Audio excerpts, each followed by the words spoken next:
I gave my stepmom the perfect Mother's Day gift, then watched her face as she realized what it really meant. When my dad married Cassandra, I was 11. Mom had been gone for 13 months.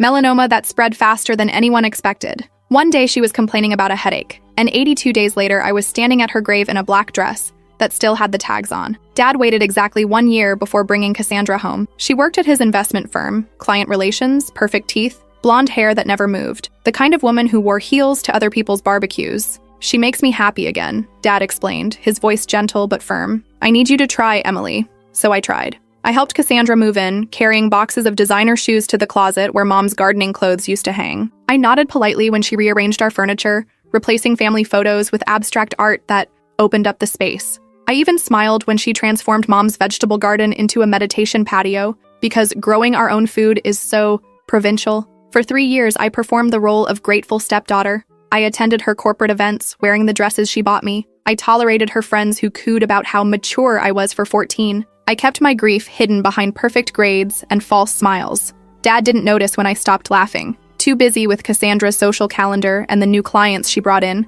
Too distracted by their couples' retreats and wine club memberships. Meanwhile, I slept with Mom's sweater under my pillow until it stopped smelling like her. Cassandra tried, in her way. She bought me expensive birthday gifts, always things she would want. She hosted elaborate dinner parties and introduced me as our daughter to important people who never remembered my name. She even started a college fund for me, making sure everyone knew about her generosity. But when I got my period for the first time, it was Google that taught me what to do. When I had nightmares about Mom dying, it was the family dog who comforted me. The breaking point came during sophomore year. I was cast as the lead in the school play, the first thing I'd felt passionate about since Mom died. Opening night fell on the same evening as Cassandra's charity gala. Obviously, you'll need to skip the performance, she said, not looking up from her phone. The Richardsons are bringing their son. He's at Princeton. Connections, Emily. Dad started to object, then stopped when Cassandra placed her hand on his arm. It's just a high school play, he finally said. There will be others. I went to my room and pulled out the antique jewelry box Mom had left me. Inside was her wedding ring, a lock of my baby hair, and a journal I'd never opened, too afraid of confronting her final thoughts. That night, through tears, I read it cover to cover. Most of it was what you'd expect. Her hopes for my future, memories she cherished, advice she wouldn't be able to give in person. But the last entry, dated 2 weeks before she died, was different. If you're reading this, Emily, I need you to know about the safe deposit box. The key is taped inside this cover. What you find there will change everything. I'm so sorry. The key was small and silver, with the bank's name etched into it. The next day, I skipped school and went to First National. The manager recognized me. Mom's family had banked there for generations. Your mother said you'd come eventually, he said, leading me to the vault. Inside the box was a USB drive, several folders of documents, and a letter addressed to me in Mom's handwriting. My dearest Emily, it began. By now, Cassandra has probably worked her way into your lives completely. I've known about her for years. I read the entire letter twice, my hands shaking. Mom had discovered Dad's affair with Cassandra 6 months before her diagnosis. She'd hired a private investigator who documented everything. Hotel receipts, text messages, photos of them together while Mom was picking me up from soccer practice. The investigator's report was meticulous, spanning months. There were photographs of Dad and Cassandra entering hotels in 3 different cities, screenshots of text messages that made my stomach turn. She's taking Emily to her mother's this weekend. Come over. Can you imagine when we don't have to hide anymore? Sometimes I wish she would just disappear. That last one was from Dad, sent 4 months before Mom got sick. I flipped through credit card statements showing dinners at restaurants I'd never heard of on nights when Dad claimed to be working late, gift receipts for jewelry that never made it to Mom's dresser, a lease agreement for an apartment downtown that wasn't in our family records. But there was more. The files contained financial records showing that Dad and Cassandra had been systematically transferring funds from Mom's family trust, money meant for me, into offshore accounts. They'd been planning this for years, waiting for the right moment. Mom's family had built one of the city's largest investment firms over 3 generations. When she married Dad, he was just a promising advisor with ambition. She'd brought him into the company, mentored him, helped him rise to partner. The trust was her family's legacy, and I was supposed to be its future.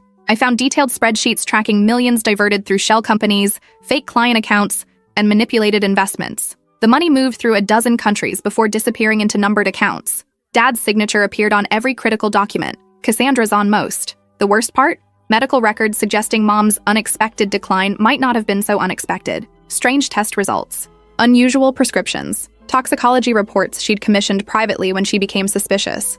I started feeling wrong after our anniversary dinner, Mom wrote. Just tired at first, then increasingly ill. The doctors couldn't explain my symptoms. When I began keeping track, I noticed I only felt this way after meals that Thomas prepared specially for me. There were lab reports analyzing hair samples showing elevated levels of heavy metals consistent with long-term poisoning. Results from tests on food samples from our home. Notes from consultations with 3 different medical specialists who all noted the unusual progression of her symptoms. I can't prove anything, Mom wrote, and by the time you read this, it won't matter for me. But I couldn't leave you unprotected. The final page of her letter detailed her counterplan. A second, secret trust she'd established in my name. The house and business I thought Dad controlled. Technically mine when I turned 18. Mom had changed her will 2 weeks before she died, working with lawyers Dad didn't know existed. I've made sure that what's rightfully yours remains yours, she wrote. The trustees will contact you on your 18th birthday automatically, but if you find this letter sooner, you can reach them using the information in the enclosed envelope. They're ready whenever you are. I sat in the bank's private room for hours, absorbing everything. When I finally emerged, I was different. The grief and confusion that had defined me for 3 years had crystallized into something harder, something focused. I didn't confront Dad immediately. I didn't run away or call the police. I did something more frightening. I became the perfect daughter. For the next 2 years, I performed flawlessly. I excelled in school, joined the clubs Cassandra suggested, attended every mind-numbing corporate function. I wore the right clothes, said the right things, and never, ever let them see what I knew. At night, I meticulously documented their ongoing schemes. Each time Dad mentioned a difficult client or complex investment strategy at dinner, I researched the companies involved, tracking the money through their labyrinth of fake entities. I created my own spreadsheets, building on Mom's work. My bedroom became my command center. I installed a hidden safe behind my bookshelf where I kept copies of everything. I recorded conversations at family dinners, business discussions they had when they thought I wasn't listening. I photographed documents Dad brought home and left carelessly on his desk, trusting that his 16-year-old daughter would never understand their significance. 6 months after finding Mom's letter, I felt ready to contact her trustees. The envelope contained 3 business cards: a forensic accountant, a lawyer specializing in financial crimes, and a retired judge who had been Mom's father's closest friend. I met them at the judge's home on a Saturday when I was supposedly at debate team practice. I told them everything over the phone, but seeing their faces as they reviewed the actual evidence was different. The accountant closed his eyes briefly when he saw the extent of the fraud. The lawyer swore under her breath. The judge looked at me with a mix of sadness and cold anger. "Your mother was one of the finest people I've ever known," he said. "What do you want to do, Emily?" I had spent months considering my options. I could have exposed everything immediately, sending Dad and Cassandra to prison. I could have run away, waiting until I turned 18 to claim my inheritance. I could have confronted them, forcing a painful reckoning. Instead, I chose the path Mom had started: methodical, precise justice. I want to learn everything, I told them, about the business, about finance and law and how to run a company. I want to be ready when I take it all back. The judge nodded, unsurprised. "Your mother said you'd say that. She left instructions for us if you chose this path." For the next 18 months, I lived a double life. At home and school, I was the perfect, accomplished daughter that Cassandra could brag about at parties. But 3 evenings a week, I slipped away to study groups and volunteer work that were actually intensive training sessions with my secret team. The forensic accountant taught me how to read financial statements, detect fraud, and understand the complex web of transactions that kept the family business running. The lawyer educated me on corporate law, contracts, and the specific legal frameworks that would eventually allow me to seize control. The judge introduced me to his contacts in banking, investment, and regulatory bodies, people who had respected Mom and were disgusted by what had happened to her company. Meanwhile, I worked with Mom's lawyers, preparing everything: the trust, the evidence, the plan. I graduated high school at 16, a year early. Dad and Cassandra were thrilled, their prodigy heading to Yale early with a full scholarship. What they didn't know was that I'd also been taking business and finance courses online, learning everything about Dad's company, about the accounts they thought were hidden. "We're so proud of you," Dad said at my small graduation party. Just family and a few of their close friends. No one from my school. No one who really knew me. "You've exceeded all our expectations," Cassandra added, her arm around my shoulder for the photographer they'd hired. "Yale early admission. The board is already excited about your future with the firm." I smiled and thanked them, knowing that in less than 2 years, I would own that board. The summer before college, Cassandra announced she wanted to adopt me legally. "You're my daughter in every way that matters," she said, touching my cheek during a lunch at her favorite overpriced restaurant. "Let's make it official before you go to college." I studied her face, looking for any sign of genuine emotion. There was a certain tension around her eyes, a calculation in the way she glanced at Dad before returning her gaze to me. This wasn't about love. It was about securing her position. An adopted daughter would strengthen her claim to the family business should anything happen to Dad. I smiled and hugged her, whispering that nothing would make me happier. "We should celebrate," Dad said, already signaling for the check. "Maybe a weekend in the Hamptons? We could invite the Prestons. Their son is at Harvard Law." That sounds perfect, I replied, thinking of the file I'd compiled on the Preston's failing software company and the mysterious infusion of cash it had received from one of Dad's shell corporations last year. That night, I called an emergency meeting with my trustees. We gathered in the judge's book-lined study after I told Dad and Cassandra I was spending the night with a friend to celebrate graduation. They want me to sign adoption papers, I explained.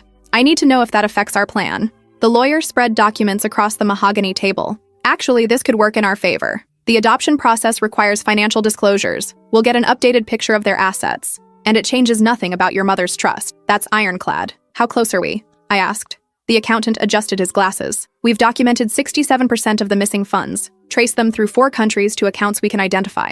It's more than enough for criminal charges. And the evidence about your mother's illness? The judge asked gently. This was the hardest part for me. The possibility that Dad had not just betrayed Mom, but actively poisoned her. The medical experts we'd consulted couldn't definitively prove murder, but the pattern was suspicious enough for an investigation. We keep that separate for now, I decided. One battle at a time. As I prepared to leave, the judge handed me a small wrapped package. Your mother left this with specific instructions to be given to you when you were ready to move forward. Inside was a vintage Montblanc pen that had belonged to my grandfather. She used this to sign her first major acquisition, the judge explained. Said she wanted you to have it when you were ready to take back what's yours. I carried that pen with me everywhere after that night. A talisman, a promise. 2 weeks later, Mother's Day arrived. Cassandra had always made a big production of it. Expensive brunches, professional photographers to document her mother-daughter bond for social media. This year, she'd planned a garden party for 30 of their closest friends. The adoption announcement would be the centerpiece. I spent the week before carefully preparing my gift, working late into the night in my room, compiling documents, organizing evidence, crafting the perfect presentation. The irony wasn't lost on me. This was the most thoughtful gift I'd ever created for her. The morning of the party dawned sunny and mild. Perfect weather for Cassandra's carefully orchestrated event. The caterers arrived at 7, followed by florists, event planners, and a small army of staff transforming our backyard into an elegant venue that looked nothing like the wild garden Mom had loved.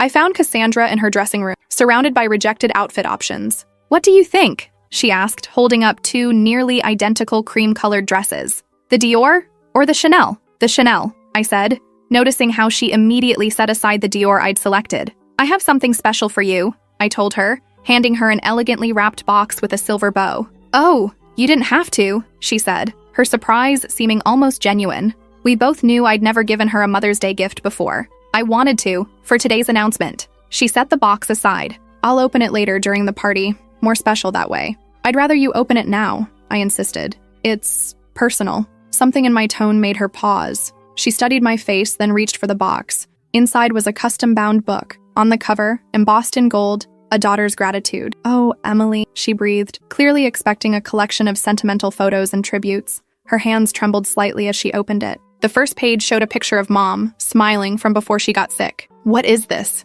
She asked, her voice tight. Keep going, I said gently. It gets better. Page by page, the book told the story Mom had left me. Hotel receipts, bank statements, medical reports, each carefully annotated in my neat handwriting. I watched her face transform as she turned each page, confusion giving way to shock, then anger, then fear. By the time she reached the section on the diverted trust funds, her makeup had started to run from the sweat beading on her forehead. This is absurd, she whispered, but kept turning pages, unable to stop. In the final section, details of the restructured trust, the legal proceedings already in motion, and the meeting scheduled tomorrow with the FBI's Financial Crimes Division. Those offshore accounts you and Dad set up? I said conversationally, perching on the edge of her vanity. They're not as untraceable as you thought. Did you know that 17 countries have signed new banking transparency agreements in the last 5 years? Or that electronic fund transfers leave timestamps that can be matched to your cell phone's location data? Her face drained of color. Your father and I will be very interested in the terms I'm offering, I finished, still smiling as the doorbell rang, announcing the first guests. Much better than prison, she stood, knocking over her mimosa. You ungrateful little... Careful, I whispered. Your guests are watching, and I'm still deciding whether to show them what's in Chapter 3. She glanced down at the book, still open to a page showing her text messages to Dad from the week Mom was hospitalized. Messages complaining about hospital visiting hours interfering with their dinner reservations. What do you want? She hissed, straightening her dress with shaking hands. You're going to go downstairs and host your party. You're going to smile and laugh and be the perfect hostess. And tomorrow morning at 9, you and Dad will meet me at Judge Henderson's office to discuss terms for your continued freedom. Her eyes darted around the room, perhaps looking for a way out, finding none. This is blackmail. No, I corrected her. This is justice, with a touch of mercy if you earn it. I moved toward the door. You have 30 seconds to fix your makeup. People are waiting. The party lasted 3 excruciating hours. Cassandra maintained her composure through trembling hands and a fixed smile that never reached her eyes. I played the adoring daughter perfectly, toasting her influence on my life, watching her flinch at each double meaning only we understood. Emily has been such a blessing, Cassandra told Mrs. Henderson, the judge's wife. I couldn't love her more if she were my own blood. And Cassandra has taught me so much, I added, meeting her gaze steadily, about loyalty, about consequences. Mrs. Henderson looked between us, sensing the undercurrent but unable to place it. Well, you're obviously wonderful for each other. Dad texted that he was running late from his golf game, just as well. His gift was waiting in his office, an identical book, with additional documents specific to his role in the fraud. The guests gradually departed as the afternoon waned, complimenting Cassandra on the lovely event and congratulating me on Yale. I stood beside her at the door, accepting hugs from women who smelled of expensive perfume and insecurity, shaking hands with men who'd known my grandfather but couldn't quite remember my name. Is everything all right with Cass? One of Dad's partners asked me quietly. She seems tense. Oh, she's just emotional about the adoption, I explained. Today means so much to her. After the last guest left, Cassandra disappeared upstairs. I found her 20 minutes later, frantically packing a suitcase. Going somewhere? I asked from the doorway. She whirled around, a handful of jewelry clutched in her fist. You can't prove any of this. It's circumstantial. The FBI doesn't think so. Neither does the SEC. But feel free to run. They're expecting that. There's an agent parked at the end of our street. Has been for 3 days. This was a bluff. The authorities weren't involved yet. That was part of the leverage in my negotiation strategy. But Cassandra didn't know that. She sank onto the bed, her half-packed suitcase open beside her. What happens now? Now we wait for Dad. Then we talk terms. Dad arrived an hour later, calling Cassandra's name as he entered. I met him in the foyer, his gift in my hands. Where's Cass? How was the party? He asked, loosening his tie. She's upstairs. And I think you should open this first.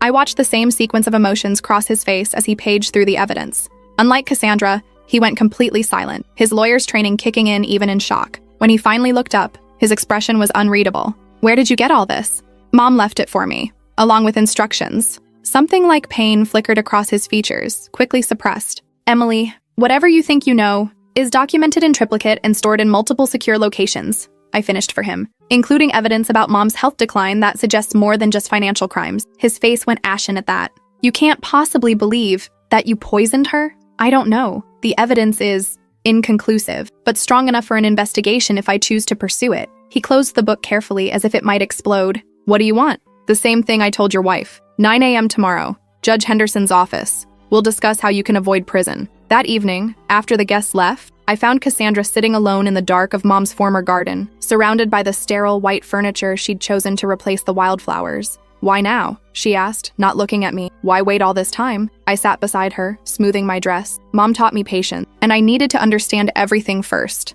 What do you want? I'd rehearsed this moment for 2 years, imagining satisfaction, maybe even joy. Instead, looking at this woman who'd helped destroy my mother, I felt hollow. Dad transfers control of the company to me through the original trust mechanism. You both resign publicly, but continue as consultants under my supervision. The money you diverted returns to the trust. In exchange, I don't pursue criminal charges. She laughed bitterly. You're 16. You can't run a company. I'm almost 17, with a team of Mom's trustees who've been waiting for this day, and I've been training for it half my life. Dad's heavy footsteps approached across the patio. Cassandra's fingers dug into the armrests. He'll never agree. I stood, straightening the necklace Mom had left me. He already has. Check your phone. While we'd been talking, Dad had found his own copy of my Mother's Day gift. His message to Cassandra was just 3 words. She knows everything. Dad joined us on the patio, his face haggard in the fading light. You didn't have to do it this way, he said quietly. You could have come to me directly. Like Mom did? I asked. When she confronted you about the affair 4 years ago? Or when she questioned the trust disbursements? How did those direct conversations work out? He had no answer for that. The company isn't just numbers on a spreadsheet, he tried instead. It's relationships, client trust. If you force us out, the damage could be already mitigated, I interrupted. Mom's original team is ready to step in. Most of them never trusted you anyway. They stayed out of loyalty to her memory. Cassandra glared at him. You said they were all loyal to you, that you'd secured their support. He lied, I told her. Like he lied about the prenup you signed. The one with the infidelity clause that leaves you with nothing if you divorce. Her head snapped toward him. What prenup? The one I have a copy of, I said, along with evidence of your continued affair with Ryan Donahue from legal. Did you really think those hotel charges wouldn't show up in the expense audits? The color drained from her face. Dad looked confused, then furious as understanding dawned. You told me that was over, he growled. It is, she insisted, but her eyes darted away from his. Emily is manipulating you. Actually, that's your specialty, I said, standing. I prefer direct approaches. 9 o'clock tomorrow. Don't be late and don't try to leave town. I have people watching the house. I left them on the patio, their angry whispers following me inside. In my room, I called Judge Henderson to confirm our meeting, then emailed the full dossier to my trustees with instructions to release it to authorities if I didn't check in by noon the next day. Sleep didn't come easily that night. I lay awake listening to their muffled arguments down the hall, the occasional sound of something breaking, a door slamming. Around 3 in the morning, I heard a car start and drive away. By dawn, the house was silent. I dressed carefully for the meeting. A conservative suit Mom had bought me for my first academic competition. Her pearl earrings, minimal makeup, professional, serious, older than my years. When I came downstairs, I found Dad alone at the kitchen island, staring into a coffee cup, still wearing yesterday's clothes. Where's Cassandra? I asked, though I already suspected. Gone, he said flatly. Took her jewelry and her car, left her phone so she couldn't be tracked. I'd anticipated this contingency. That complicates things, but doesn't change them. She's not the primary stakeholder anyway. He looked up, his eyes red-rimmed and hollow. You look like her, he said unexpectedly. Your mother, when she was fighting for something. The comparison both warmed and pained me. We should go. The judge doesn't like tardiness. The meeting was brief but comprehensive. Dad, stripped of his usual confidence, signed every document placed before him: power of attorney, transfer of voting rights, resignation letter. Judge Henderson guided him through each step, his voice neutral, but his eyes cold. You understand that these terms are conditional on your cooperation with the financial recovery team? Any attempt to conceal assets or obstruct the process will trigger the criminal complaints we've prepared. Dad nodded mechanically. And the company announcement will follow the script provided, citing family succession planning and a desire to honor Catherine's legacy as reasons for the transition. Another nod. Sign here and here. Initial these pages. When it was done, Judge Henderson slid a final document across the table. This stipulates that you will not contact Emily directly, except through approved channels until she turns 18. All communication goes through my office or the trustees. Dad's head snapped up. What? That's my daughter. You can't sign it, I said quietly, or I release the medical evidence. His hand shook as he signed the paper. When he set down the pen, Mom's Mont Blanc that I'd brought specifically for this purpose, his shoulders slumped with a finality that made him look suddenly old. Can I at least explain? He asked, his voice barely audible. I've read all your explanations, I replied. In your emails to Cassandra, in the memos justifying the transfers, in the statement you prepared for the board last year, evaluating me as a potential future figurehead with limited actual authority.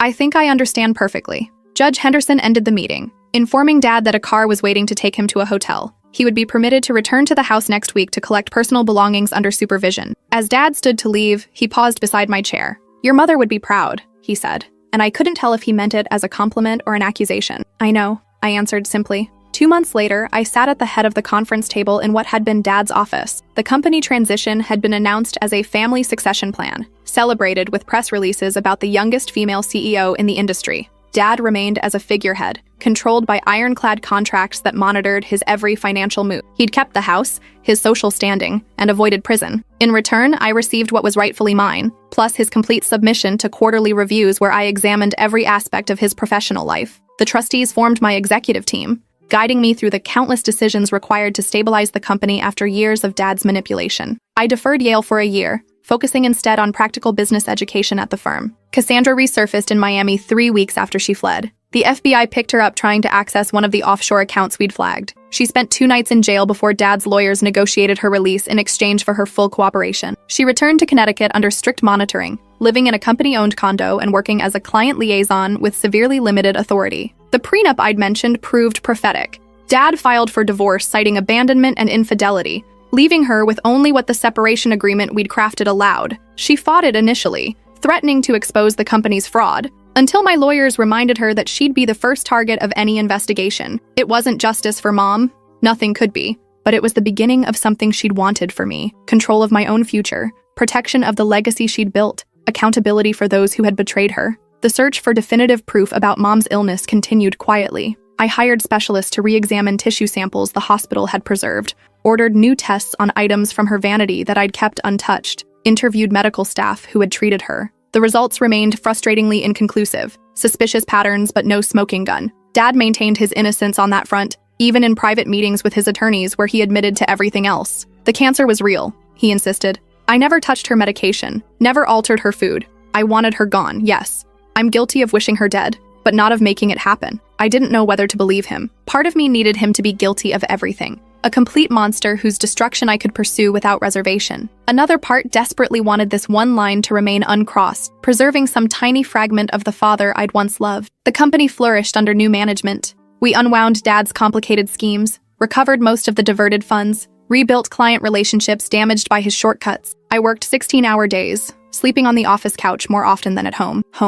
The house no longer felt like one. I sold it 6 months after taking control, moving into a downtown apartment within walking distance of the office. Dad relocated to a smaller house in the suburbs, stripped of his country club memberships and most of his social circle, when the carefully worded but transparent company statement made it clear he'd been forced out. Last week, I visited Mom's grave for the first time since reading her letter. I did what you asked, I told her, placing wildflowers against the stone. The company is safe. Your legacy is protected. I wish you could see it. As I turned to leave, I noticed a familiar figure watching from a distance, Cassandra, clutching a small bouquet of her own. Our eyes met across the cemetery. She didn't approach but nodded once before walking away. Some lessons take years to teach. Some gifts keep giving long after they're open. Every Mother's Day since then, I send Cassandra the same thing, a single photograph of Mom smiling in her garden with a note that reads, "Thinking of you today." She never responds, but I know she understands. It's the only language we have left, and it says everything that matters.